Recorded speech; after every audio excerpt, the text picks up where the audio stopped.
इस तरह से ये प्रूफ हो गया कि रेडिएशन यानी जो बेसिकली हमारी लाइट होती है उसमें ड्यूअल नेचर होता है।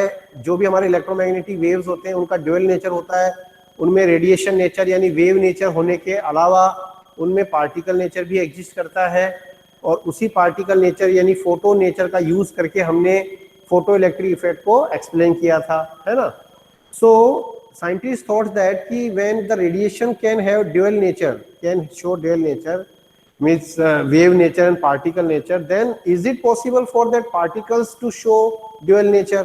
So इसके बारे में फिर डी ब्रोगली ने काफी रिसर्च की, और डी ब्रोगली ने इसके बाद फिर अपने रिजल्ट्स बताए और बोला कि yes, particles, if any matter particles which are moving with very high velocity, कल मैंने इसका एक स्टेटमेंट भी लिखा था बोर्ड पे, इफ यू रिमेंबर, कल हमने इसका बोर्ड पे स्टेटमेंट लिखा था, if any moving particle with high velocity is there then always it has an existence of the de Broglie wave associated with it.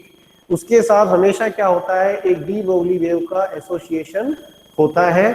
Always a de Broglie wave is associated with that particle and that wave is called as matter wave also. मतलब कि कोई भी particle की बहुत high velocity की motion होने के कारण उसके साथ जो एक वेव का एग्जिस्टेंस होता है, that is basically called as the matter wave also, and the corresponding wavelength of that wave is called as the de Broglie wavelength.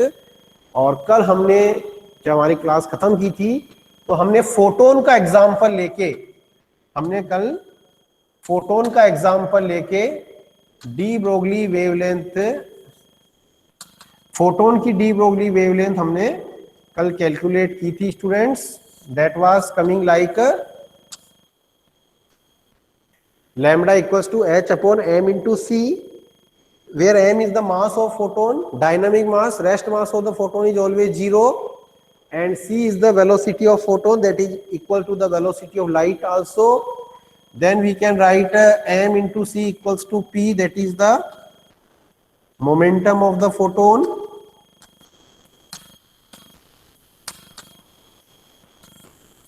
So that we can write lambda equals to h upon p. So this formula we have achieved yesterday. अब suppose मान लीजिए if we talk any other matter particle, any other matter particle, अब इसके अलावा कोई और matter particle अपन की बात कर सकते हैं, क्योंकि सभी की वेलोसिटी तो लाइट की इक्वल नहीं होगी। Suppose many other matter particles are also possible in this reference, like proton, electrons, neutrons, alpha particles, deuterium and many more.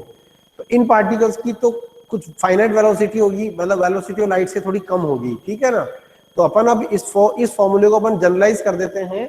This was only applicable for photon, because इसके अंदर हमने value of velocity c रखा है, specify कर दिया है 3 × 10⁸ metre per second. But for any other matter particle, having the velocity v, we can write lambda equals to h upon mv. तो lambda upon h upon mc क्या हो जाएगा, mc की जगह v रख देंगे अपन, तो we will have a general formula. This formula is applicable for all matter particles, provided that you should know their mass and the velocity. That is okay. तो ये बातें हैं। अब इसमें देखो कई बातें हैं छोटी छोटी जो आपको समझनी चाहिए और आपको वो पता होनी चाहिए। यू शुड अंडरस्टैंड दैट कि भाई हमने बोला कि any matter particle which is in motion it has the existence of the de Broglie wavelength. अब ये कुछ ऐसी बात हो गई कि साहब जैसे मान लो हमने कोई बॉल फेंकी, I throw a ball with very high velocity, तो उस बॉल के कारण भी कोई डी ब्रोगली वेव होनी चाहिए, लेकिन उसकी वेवलेंथ हम मेजर नहीं कर पाते, उसके वेव को हम फील नहीं कर पाते। तो ये कुछ इसी तरह की बात है बच्चों, जैसे कि there are 2 tables separate by some distance, but there is a gravitational force between them, but we can not feel the gravitational force between that 2 benches, 2 desks, है कि नहीं? बिकॉज, तो what is the answer of this question?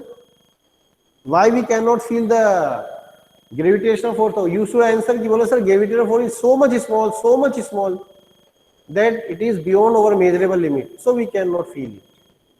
यही answer अपन देते हैं वहां पे। The same logic is there कि सपोज हमारे पास एक मैक्रो लेवल का पार्टिकल है, कोई बॉल है, कोई ज्यादा मास वाला ऑब्जेक्ट है, तो उसका डी ब्रोगली वेवलेंथ हम मेजर नहीं कर सकते, उसके डी ब्रोगली वेवलेंथ को हम फील नहीं कर सकते, because the value of the lambda is very very small, क्योंकि वो बहुत कम होती है, इतनी कम होती है कि वो टेंस टू जीरो होती है। और यदि उसको अपन को मेजरेबल लिमिट में लाना है तो अपन को क्या करना पड़ेगा, मास को बहुत रिड्यूस करना पड़ेगा, यानी हमें एटॉमिक लेवल पे आना पड़ेगा। यानी डी ब्रोगली वेवलेंथ की जब प्रैक्टिकल रियलाइजेशन की बात आती है तो हमें एटॉमिक लेवल पे बात करनी पड़ती है। हम हमारे जो एनवायरनमेंट में जो मैक्रो लेवल के पार्टिकल्स हैं, जैसे कोई बॉल हो गया, कोई स्टोन हो गया या और कुछ हो गया, उसके बारे में हम डी ब्रोगली वेवलेंथ की बात नहीं कर सकते हैं बच्चों। डी ब्रोगली वेवलेंथ का जो रेफरेंस है, यानी जो हम नेटवर्क वेव की हम बात कर रहे हैं, उसकी प्रैक्टिकल रियलाइजेशन उस वेवलेंथ का, उसका एक्सपेरिमेंटल रियलाइजेशन जो है, that experimental realization can be felt under the consideration of what we can say micro level particle, micro level atomic particles. तो माइक्रो लेवल के जो एटॉमिक पार्टिकल्स होते हैं वहीं पर हम क्या कर सकते हैं, उसका एक्सपीरियंस कर सकते हैं। So now today it is a very happy day for me, 40 students are there on the screen. आज तो क्या बात है, रिकॉर्ड टूट रहा है। And yesterday 39 was there and today 40 students have joined so far, and it gives me immense pleasure. Sorry 40 नहीं 39, it gives me immense pleasure, and I think it will continue. I am not taking a snapshot right now. I want to know how many of you remain in the class till the last 15 minutes. Okay, but it is very good sign. Only some 3-4 students, okay, some 3-4 students may have some genuine problem. It is okay, that is okay. Out of 43, 39 are joining, and it is okay. Utkarsh Srivastava I think not come. Has he come or not? Let me see. Utkarsh Srivastava से थोड़ी बात करेंगे, what problem he is facing. And हार्दिक चौहान का phone आ गया था, उसका कुछ problem है, ठीक है। तो दो तो यही हो गए और 2-3 बच्चे इधर उधर, ठीक है। तो means all are present and those who are not present they may have some problem. I will I will try to know what problem they are having. So it is good thing student, definitely you should attend all the classes like this, very good. तो चलिए अपन आगे बढ़ते हैं। तो मैं बात कर रहा था, जैसे अपन मैक्रो लेवल की बात करते हैं, सपोज कोई बॉल का मास अपन ले लेते हैं 100 ग्राम, 100 ग्राम मतलब 0.1 किलोग्राम, ठीक है। Let us the mass of any ball we take 100 gram, 100 gram mean 0.1 kilogram, और अपन उस बॉल को कितनी वेलोसिटी दे सकते हैं मैक्सिमम। चलो अपन मान लेते हैं 100 मीटर पर सेकंड वेलोसिटी दे सकते हैं। 100 मीटर पर सेकंड वैसे बहुत लार्ज है। 100 मीटर पर सेकंड क्या है, बहुत ही मोनीश he share the file.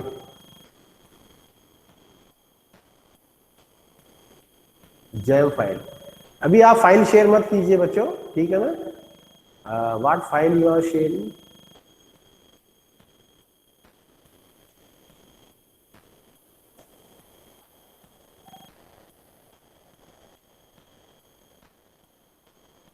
Google drive में एक्सेस नहीं है, छोड़ो।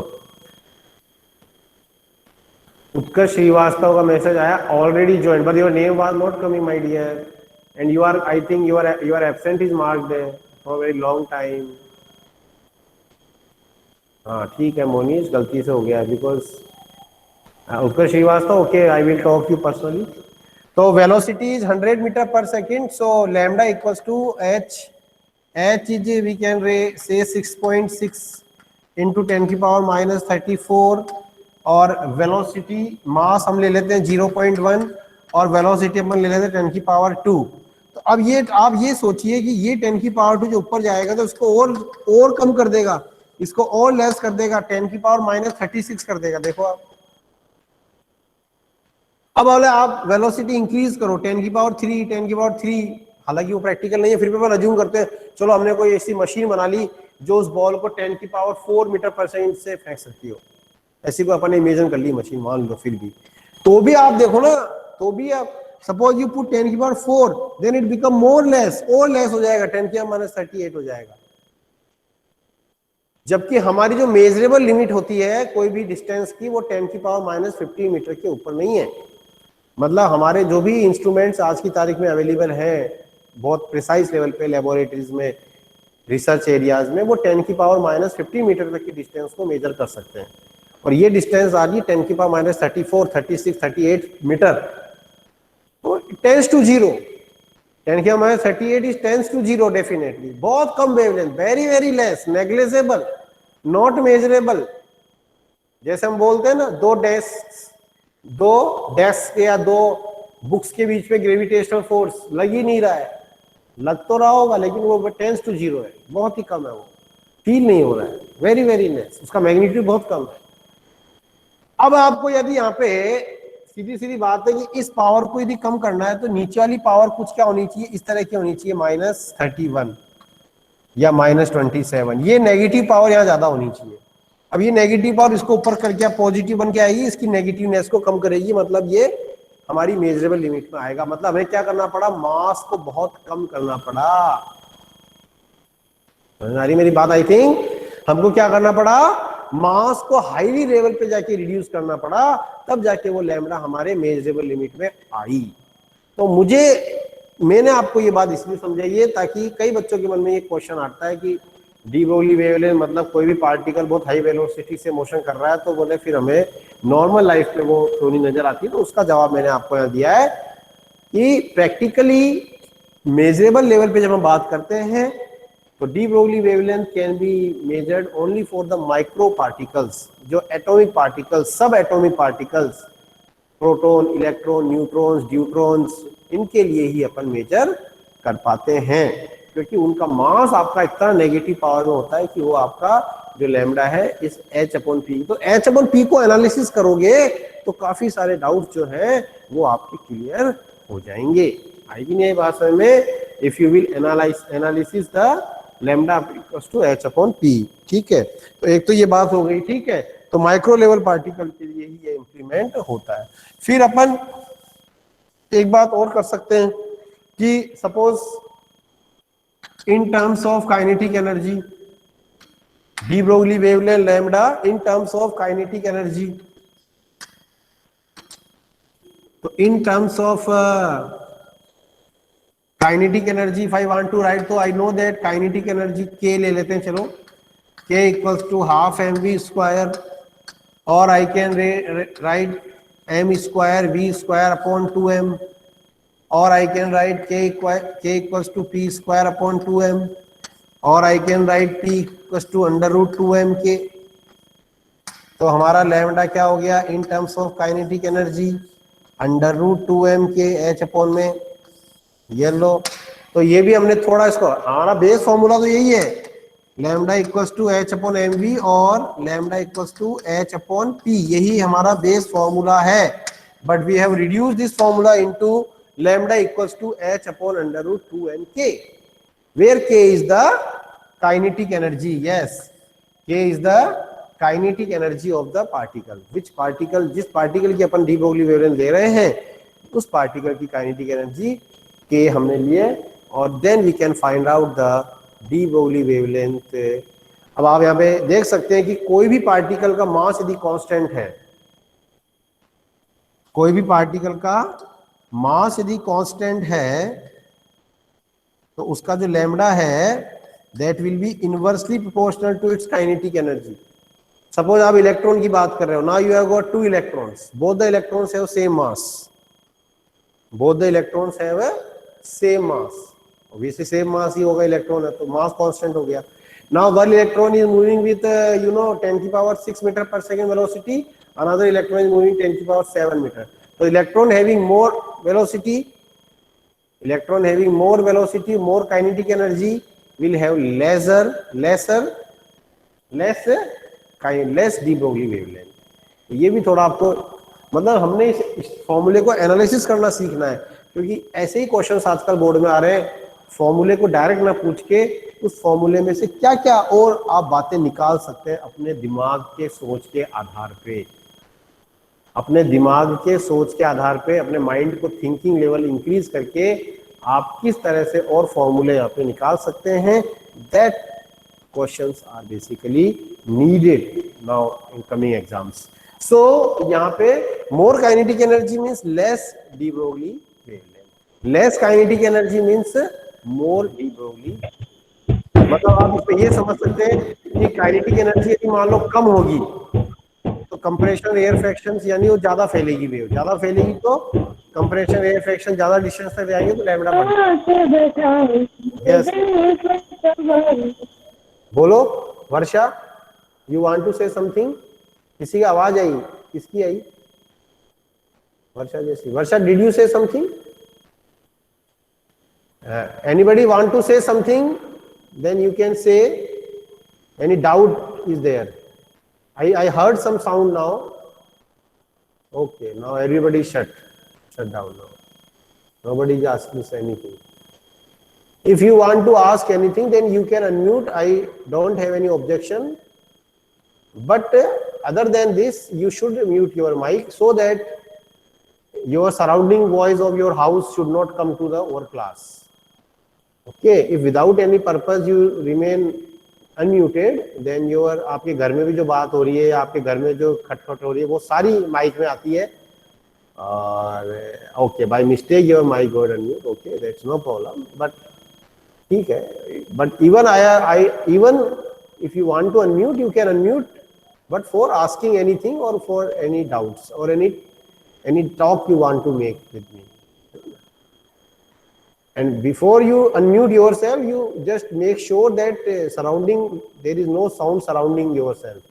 कि आपके आसपास जो है थोड़ा शांत रहना चाहिए, अदरवाइज वो आपके आसपास की बातें भी आपके साथ आएगी.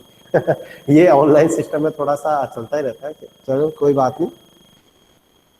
तो लैम्डा का ये हमारी बात क्लियर हो गई. अब हम इसमें एक सेक्शन लेते हैं, de Broglie wavelength associated with charged particle. De Broglie wavelength या मैटर वेवलेंथ अपन जो कैलकुलेट कर रहे हैं, de Broglie wavelength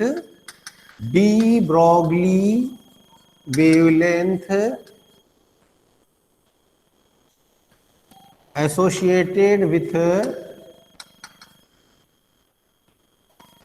charged particles. अब देखो, अब मतलब अपन एक फॉर्मूला निकालेंगे चार्ज पार्टिकल से एसोसिएटेड डी ब्रोगली वेवलेंथ का. इसके ऊपर क्वेश्चंस कई बार आते हैं. There are many charge particles, electron, proton, neutron नहीं, neutron is not charge particle, neutron इस कैटेगरी में नहीं आएगा.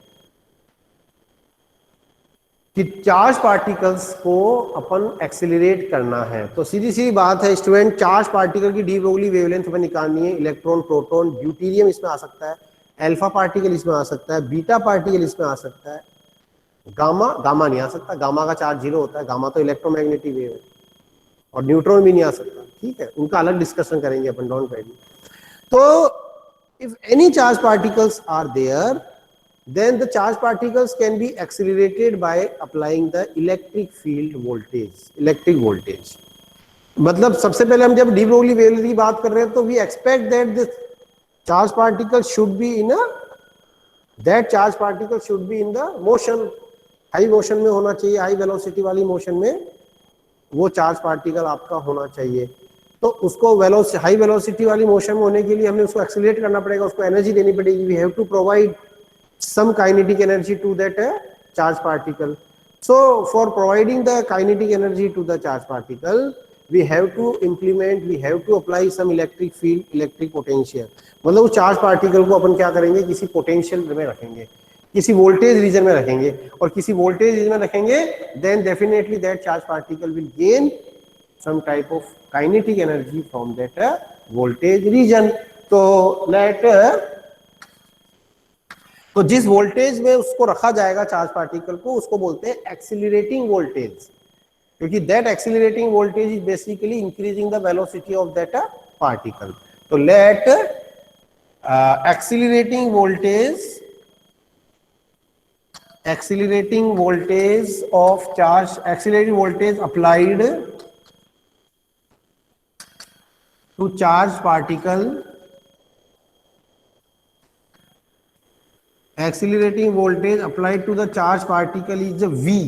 सपोज किसी भी चार्ज पार्टिकल पर अप्लाइड जो एक्सीलरेटिंग वोल्टेज है that is v, then kinetic energy gain by charge particle, kinetic energy gain by the charge particle कितनी हो जाएगी बताओ? QV हो जाएगी, नहीं हो जाएगी? वही बात। अरे वोल्टेज क्या हो गया? यूनिट चार्ज की एनर्जी। वोल्टेज मतलब वर्क डन और energy gain by the unit charge. तो यूनिट चार्ज की एनर्जी वोल्टेज V, ये कैपिटल V लिखना, थोड़ा ध्यान रखना। It is not velocity V, ये वोल्टेज वाला V है, वेलोसिटी वाला V मत मान लेना इसको कहीं गलती से। तो that is basically QV। Okay, so that QV is the kinetic energy. भाई चार्ज मल्टीप्लाई बाय वोल्टेज, ये तो इलेक्ट्रोस्टैटिक के जमाने से पढ़ते आ रहे हैं ना अपन। इलेक्ट्रोस्टैटिक के टाइम से अपन ये जान गए थे कि भाई कोई भी वोल्टेज रीजन में कोई Q चार्ज पार्टिकल यदि है तो the kinetic energy gain by that Q charge particle is QV। so that QV is the kinetic energy. So then lambda associated with or de Broglie wavelength associated with the charge particle can be written as H upon, अब यहां मैंने लिखा था K, अभी हमने formula लिखा था ना H upon √2m_K। Now kinetic energy replaced by QV। बहुत सिंपल है, कुछ भी नहीं है, वेरी सिंपल, ये चैप्टर ही बहुत सिंपल है। So then our de Broglie wavelength associated with the charge particle comes, that is H upon √2m². So if know the value of charge, if we know up to how much accelerating voltage applied to that charge particle, then we can, और charge का मास भी चाहिए और उसका Q भी चाहिए, दोनों चाहिए, Q और M दोनों यहाँ पे होना चाहिए आपके पास, और एक्सीलरेटिंग वोल्टेज उस पर कितना लगाया, then accordingly we can calculate the. तो यहाँ पे अपन क्या कर सकते हैं, किसी पर्टिकुलर चार्ज पार्टिकल की बात कर सकते हैं, क्योंकि एक पर्टिकुलर चार्ज पार्टिकल का Q और M क्या रहेगा, सेम रहेगा। तो वहां पे कौन चेंज होगा, केवल V चेंज होगा, केवल वोल्टेज की वैल्यू चेंज होती रहेगी। जैसे अपन इलेक्ट्रॉन है, अब इलेक्ट्रॉन का M और Q तो सेम है, तो अपन यहाँ पे इलेक्ट्रॉन का मास और इलेक्ट्रॉन का चार्ज रख देते हैं और इलेक्ट्रॉन की डी ब्रोगली वेवलेंथ निकाल लेते हैं इन टर्म्स ऑफ वोल्टेज। बस केवल वोल्टेज हमारा एक वेरिएबल रह जाएगा कि भाई उसकी वैल्यू तो हम चेंज, हमारे ऊपर है लगाना, वोल्टेज तो हम दे रहे हैं उसको, तो हमने कितनी वोल्टेज लगाई उस हिसाब से हम उसकी, इस तरह से अपन प्रोटॉन का भी कर सकते हैं, अल्फा पार्टिकल का कर सकते हैं। मतलब जो भी चार्ज पार्टिकल है उसका M और Q आप फिक्स कर दो, तो उस पर्टिकुलर चार्ज पार्टिकल की वोल्टेज के रेस्पेक्ट में रिलेशन आपके पास आ जाएगा। मतलब उस फॉर्मूले में आपको केवल क्या करना है, वोल्टेज की वैल्यू पुट करनी है and you will get the answer of de Broglie wavelength. जैसे मैं आपको एग्जांपल देके बताता हूं, for example I take a electron, suppose now you take the example electron. तो इलेक्ट्रॉन का मास आपने फिक्स कर होता है 9.1 इंटू जैसे 10⁻³ kg, और इलेक्ट्रॉन का चार्ज अपन लेते हैं 1.6 इंटू 10⁻⁹ कूलम। तो नाउ यू कैन से D Broglie wavelength associated with electron, तो 6.6 इंटू 10⁻34, ये तो हमारा किसका वैल्यू आ गया, H का वैल्यू बताए, ये तो कांस्टेंट है ही। फिर √2m, m कितना हो गया 2, 9.1 इंटू 10⁻31, और इलेक्ट्रॉन का Q रख दो 1.6 इंटू 10⁻19 और √V, ये तो इस तरह से बन जाएगा ना मामला कुछ, √V रख दिया अपन ने। अब आप जब इसको सोल्व कर सकते हो, now this value can be calculated, this value can be calculated, मतलब V के अलावा सारी वैल्यू अपन यहाँ पे पुट कर दिए हैं। और if we calculate then I remember this value, actually ये वैल्यू आती है 12.27 अपॉन √V, आप चेक कर सकते हैं अपने लेवल पे। और ये एंगस्ट्रॉम में आएगा, मतलब 10⁻10 मीटर आएगा, यूनिट यहाँ पे आएगी 10⁻10 मीटर, जिसको अपन क्या बोल देंगे, आंगस्ट्रॉम। तो this is the de Broglie wavelength associated with electron. अब अपन इलेक्ट्रॉन का अपन क्या करेंगे, बस वोल्टेज चेंज करते रहे। तो अब इलेक्ट्रॉन का डी ब्रोगली वेवलेंथ का सिंगल फॉर्मूला लर्न हो गया, 12.27 अपॉन √V में केवल V चेंज कर दो, आप क्या चेंज कर दो, केवल अलग अलग V के लिए आप क्या निकाल सकते हैं, उसका डी ब्रोगली वेवलेंथ कैलकुलेट कर सकते हैं। तो sometimes this type of formula become very useful in exams, कि जैसे एग्जाम में मान लो वो इलेक्ट्रॉन्स की बात कर रहा है स्पेसिफिकली, तो इलेक्ट्रॉन्स की यदि वो बात कर रहा है तो आप इलेक्ट्रॉन डी ब्रोगली वेवलेंथ का ये वाला फॉर्मूला डायरेक्ट इंप्लीमेंट कर सकते हैं वहां पे। You can implement the de Broglie wavelength of electron directly there, directly आप वो फॉर्मूला वहां पे इंप्लीमेंट कर सकते हैं। तो by that you can give the answer. तो I hope that it is clear. तो सबको ये बात समझ में आ गई। इसी तरह से आप प्रोटॉन का भी कर सकते हैं और किसका कर सकते हैं, अल्फा पार्टिकल का कर सकते हैं। फिर न्यूट्रॉन का। अब कई बच्चों के मन में क्वेश्चन आ होगा कि न्यूट्रॉन की डी ब्रोगली वेवलेंथ निकालनी है तो क्या करेंगे, तो न्यूट्रॉन को एक्सीलरेट करना पड़ेगा। तो न्यूट्रॉन को एक्सीलरेट कैसे करना पड़ेगा, how can we accelerate the neutrons, because neutron can be accelerated by the application of electric field. Neutron is a neutral particle, उस पर चार्ज जीरो बताया गया है, तो neutron can not be charge by the application of electric field voltage, क्योंकि उसके लिए तो चार्ज होना जरूरी है, पार्टिकल का होना जरूरी नहीं होना जरूरी है। तो अपन न्यूट्रॉन को एक्सीलरेट करते हैं by the temperature increasing, temperature change से। तो न्यूट्रॉन, जैसे हम बात करें न्यूट्रॉन के बारे में, तो it can be accelerated by, it can be accelerated by using high temperature। High temperature का यूज करके अपन क्या कर सकते हैं, हाई टेम्परेचर का यूज करके अपन क्या कर सकते हैं, न्यूट्रॉन को एक्सीलरेट कर सकते हैं। समझ आई नहीं आई बात मेरी आपको, by using the high temperature we can accelerate the neutron. तो अब अपन ने सपोज मान लो लेट, हाँ बोलो क्या हुआ, Hardik Singh Hada raise the hand. बोलो भाई हाड़ा जी क्या कहना चाहते हो, do you want to say something, you can say something. अभी 38 37 ही रह गए, तो कुछ 3-4 बच्चे अभी गायब हैं, कुछ टेक्निकल इशू हो गया होगा। नहीं सर गलती से हो गया, यार गलतियां बहुत हो रही है बच्चों से, क्या चक्कर है, ऑनलाइन सिस्टम में गलतियां बहुत हो रही है। चलो ठीक है, 38 37 अभी मैं और थोड़ा वेट कर लेता हूँ, फिर मैं स्नैपशॉट ले लूँगा अटेंडेंस के लिए। 2-3 बच्चे, क्योंकि अभी 41 थे तो मेरे हिसाब से 2-3 बच्चों की एब्सेंट नहीं लगनी चाहिए, उनकी भी परसेंट लगेगी। तो I am expecting to come, but as VP sir was there, but even though there were 2 students are missing because the counting was 41, now it is 38, उनको ही मिला लें तो 39, then even 41, तो 40 और 41 मैक्सिमम काउंटिंग वाज 41। तो students कई बार क्या करते हैं वो ऑफ कर देते हैं करके, 2-3 बच्चे, चलो देख लेंगे। सो लेट, हाँ हाई टेम्परेचर इज टी। कोई भी जो आपका न्यूट्रॉन है, उस न्यूट्रॉन वाले सिस्टम पे अपन ने एक्सट्रीमली हाई टेम्परेचर लगाया T, then the kinetic energy gained by neutron, kinetic energy gained by neutron is 3/2 kT। ये आपका kTg से आया है रिजल्ट, क्योंकि न्यूट्रॉन को बहुत स्मॉल पार्टिकल है, तो गैस का जो आइडियल गैस का जो फॉर्मूला था, आप लोगों ने 11th क्लास में केटीजी वाला चैप्टर पढ़ा होगा, और उसमें आइडियल गैस की काइनेटिक एनर्जी बताई गई थी 3/2 kT। तो वही फॉर्मूला अपन ने यहाँ पे न्यूट्रॉन के लिए लगाया है। न्यूट्रॉन एक अनचार्ज पार्टिकल होता है और वो एक आइडियल गैस की तरह बिहेव करता है, क्योंकि पार्टिकल उसका साइज इतना छोटा होता है कि वो गैस पार्टिकल के कंपेरेबल उसको मान सकते हैं। इसलिए जो काइनेटिक एनर्जी हमने आइडियल गैस की बताई थी लास्ट 11th क्लास में, फॉर्मूला मिलेगा आपको KTG kinetic theory of gases में, वही हम न्यूट्रॉन के लिए यूज करते हैं। तो यहाँ पे न्यूट्रॉन की काइनेटिक एनर्जी क्या होगी, 3/2 kT। कहाँ से आया, काइनेटिक एनर्जी वाला जो टॉपिक है वहां से आया, जो हमारा काइनेटिक एनर्जी वाला लॉजिक है वहां से ये आया, ठीक है ना, ये है। तो ये तो इसलिए तो that is k equals to 3/2 kT। तो हाँ एक कंडीशन यहाँ पे बताई गई है कि that temperature should be in kelvin, that temperature should be in, वो जो आपका टेम्परेचर होता है वो काय में होता है, केल्विन में होता है, ठीक है बच्चों। तो दैट इज, तो अब आप न्यूट्रॉन की डी ब्रोगली वेवलेंथ निकाल सकते हैं, लैम्डा एन h/√2m।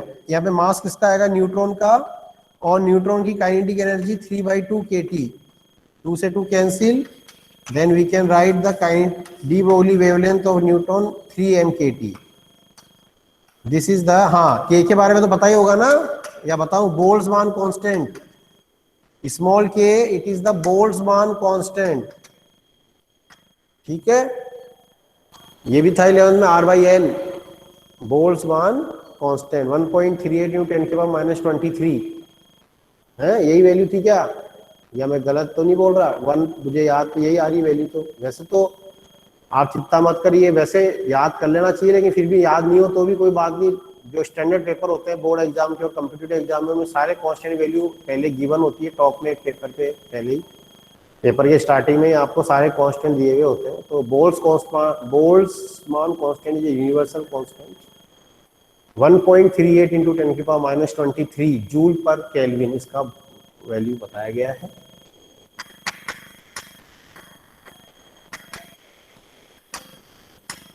ठीक है ना। तो दिस विल बी द, तो जब भी न्यूट्रॉन की बात आ जाए तो क्या बोलेंगे उसको, bye the application of high temperature, extremely high temperature से हम उसको क्या कर सकते हैं, एक्सेलरेट कर सकते हैं। अभी बच्चे कम होते जा रहे हैं, तो इससे पहले बच्चे बहुत कम रह जाए, मैं अटेंडेंस के लिए स्क्रीनशॉट ले लेता हूँ, वरना पता लगा कि 25-30 बच्चों की अटेंडेंस लगानी पड़ रही है मेरे को, और बाकी बच्चे फिर देखेंगे कौन नहीं आ पा रहा है, उसको देखेंगे। फिर कुछ 2-3 बच्चे ही गायब हो रहे हैं, बाकी तो प्रेजेंट हैं। चलो मैं एक बार ये 1,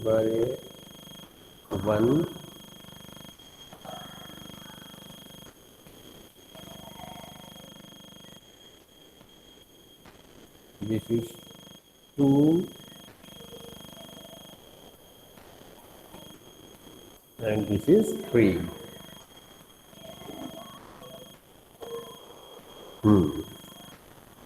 So this is okay, your attendance marked. So student, this is, तो ये हो गया है ना। अब इसमें आपके एक टॉपिक आता है, एक टॉपिक आपके इसमें लास्ट वाला डिलीट कर दिया गया है, Davisson and Germer experiment. Please note down students, इसके बाद एक टॉपिक आता है डेविसन एंड जर्मर एक्सपेरिमेंट, वो आपको इस साल बोर्ड एग्जाम में नहीं पढ़ना है, उसको डिलीट कर दिया गया है। Davisson Germer experiment is deleted topic, उसको डिलीट कर दिया गया है। अब डेविसन जर्मर एक्सपेरिमेंट का तो एक्सपेरिमेंट से वैसे आपको पता लग रहा होगा कि ये तो कोई थ्योरेटिकल टॉपिक रहा होगा, बिल्कुल थ्योरेटिकल टॉपिक है। क्या करते हैं, मैं थोड़ा आपको ब्रीफ आइडिया देता हूँ, मैं एक्सप्लेन डिटेल से नहीं बताऊंगा, क्योंकि वो आपके कोई मतलब भी बोर्ड में आएगा नहीं वो एग्जाम में, और ऑब्जेक्टिव पेपर में भी इसका कोई इतना कोई रोल नहीं है।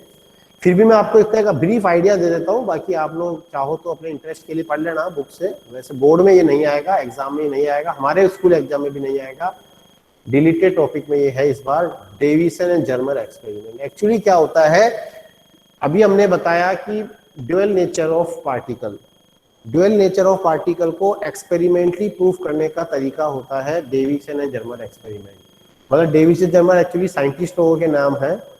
इन लोगों ने एक एक्सपेरिमेंट किया था, और उस एक्सपेरिमेंट की हेल्प से उन्होंने क्या कर दिया, इलेक्ट्रॉन को लेके चले, वो उन्होंने इलेक्ट्रॉन को एग्जाम्पल लिया, और उन्होंने इलेक्ट्रॉन को लेके उसकी डी ब्रोगली उसकी ड्यूअल नेचर को प्रूफ कर दी थी। कैसे करी थी वो भी मैं थोड़ा आपको ब्रीफ आइडिया दे देता हूं। उन्होंने क्या किया, पहले एक लैटाइस लिया, लैटाइस समझते हो ना, एक सॉलिड क्रिस्टल, एक सॉलिड क्रिस्टल लिया, और सॉलिड क्रिस्टल पे उसने क्या किया, इलेक्ट्रॉन्स का बम्बार्डमेंट किया। तो सॉलिड क्रिस्टल पे जब उन्होंने इलेक्ट्रॉन्स का बम्बार्डमेंट किया, तो इलेक्ट्रॉन्स का बम्बार्डमेंट करने पर इलेक्ट्रॉन्स क्या होंगे, उसके लैटाइस लेवल से क्या होंगे, रिफ्लेक्ट होंगे मतलब वो वेव नेचर शो करेंगे, रिफ्लेक्शन या डाइफ्रैक्शन, तो वो रिफ्लेक्ट होंगे। और वो जब वहां से रिफ्लेक्ट होंगे तो वहां से उनकी एक वेवलेंथ उसने कैलकुलेट करी, एक फॉर्मूला होता है वो 2d sin θ = n लैम्डा, है ना, उसको अपन बोलते हैं ब्रैग इक्वेशन। फिर उसने क्या किया, उसी इलेक्ट्रॉन को जब लेटाइस क्रिस्टल पे एक्सेलरेट डाला होगा, तो लेटाइस क्रिस्टल पे वो इलेक्ट्रॉन बहुत हाई वोल्टेज से आया होगा। मतलब क्या सोच रहे हैं, क्या जैसे लेटाइस का कोई क्रिस्टल है, निकिल का था ये क्रिस्टल है,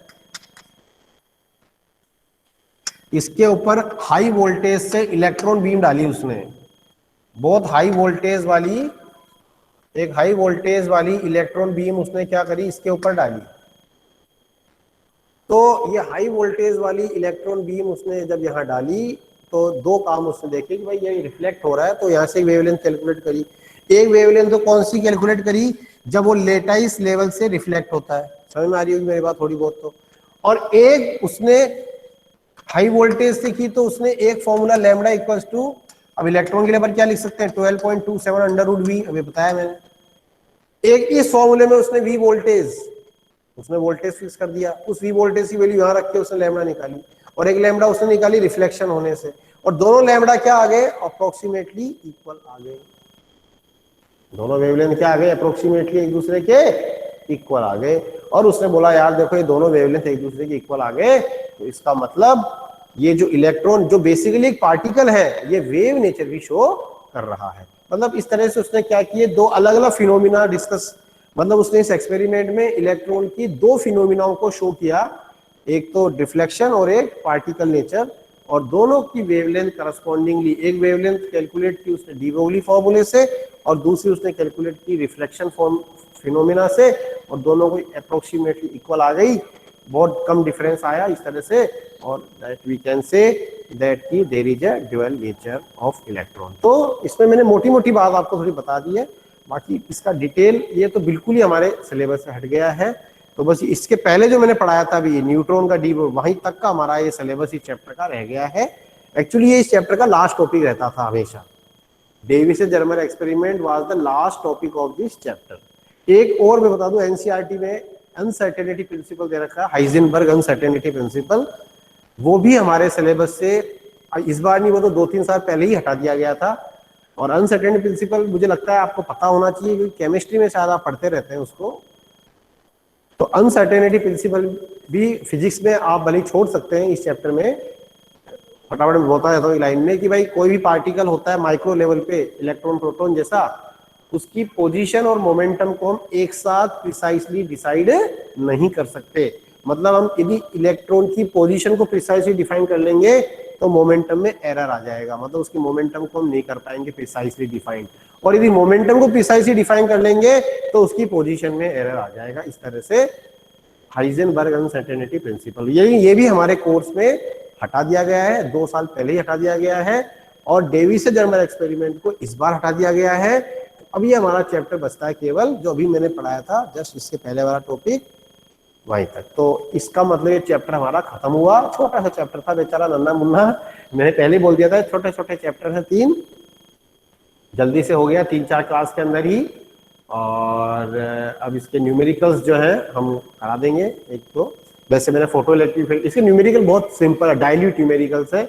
इवन आपको मैंने कल ही बताया था 19 तक के न्यूमेरिकल्स आप देखना, बहुत डाइल्यूट न्यूमेरिकल्स हैं, सिंपल फॉर्मूला आप लगा देंगे, केवल 3-4 फॉर्मूले से हो जाते हैं, E equals to h nu as c by lambda या lambda equals to h by p, उसी से हो जाते हैं।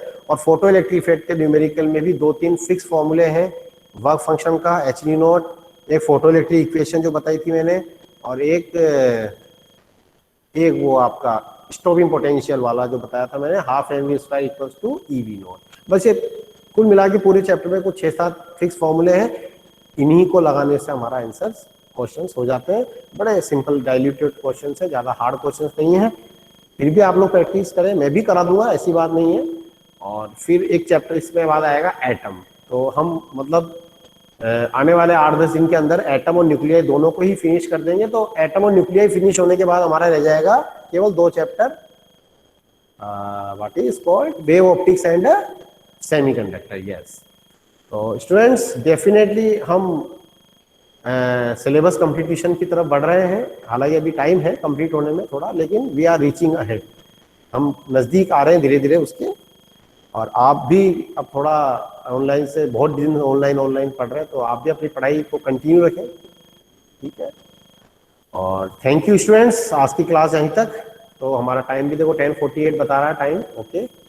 सो I am very happy today, 40 students were there in the class, and I expect that this trend should continue in the coming classes. So thank you very much. और practical upload कर दीजिए, मैंने जो हाफ रिफ्लेक्शन मेथड वाला practical था उसको लिखकर बिना रीडिंग कैलकुलेशन के, उसको गूगल क्लासरूम पे ऑलरेडी मैंने लिंक शेयर किया हुआ है, असाइनमेंट क्रिएट किया हुआ है उसका, क्योंकि मैं शायद 1-2 दिन के अंदर नया एक्सपेरिमेंट आपको देने वाला हूँ, एक्सपेरिमेंट नंबर 4। मैं आपको 1-2 दिन में एक्सपेरिमेंट नंबर 4 देने वाला हूँ। तो इससे पहले आप एक्सपेरिमेंट नंबर 3 जो मैंने दिया था, हार्ड रिफ्लेक्शन मेथड, उसको लिखकर उसको स्कैन करके अपलोड कर दीजिए गूगल क्लासरूम पे, नए वाले पे। ठीक है बच्चों, ताकि जब मैं नया वाला दूं तो आपको बर्डन फील नहीं हो, वरना फिर कई बच्चे बोलेंगे आपने अरे ये भी करना था, ये भी आ गया, लेकिन अब ये भी तो दो, वो कितने दिन पहले दिया था मैंने। बच्चे मुझे सुनना नहीं चाहते, thank you sir, thank you sir, बोले जाओ निकलो यहाँ से। Okay, thank you very much. ठीक है, ओके, तो अपन मिलेंगे नेक्स्ट क्लास में। ओके, ठीक है स्टूडेंट्स, बाय। अच्छा, रिकॉर्डिंग तो ऑफ कर दूं, पहले रिकॉर्डिंग ऑफ नहीं करी।